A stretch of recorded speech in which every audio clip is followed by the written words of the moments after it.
Manana ny ambarany mahakasika ireny didina avoakan'ny CES farany teo ireny koa Andriamatoa James Ratsima ity mpanao politika ity dia miantso ny tokony hitandreman'ny malagasy amin'ny zava-misy amin'izao fotoana izao.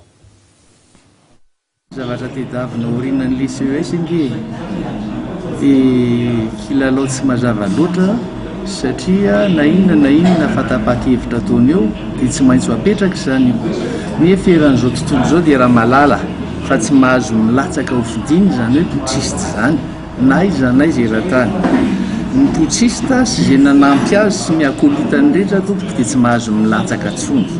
Ka inona ny antony anaovana lavabe sinema ohatran'io? Midika izany fa misy tanjona ao ambadika ao iza ny mahazo tombotsoa. Momba ny hoe filatsako fidinan'ny kandida sy rehetra mitsoahana dia mbola manahirana ihany koa izy io.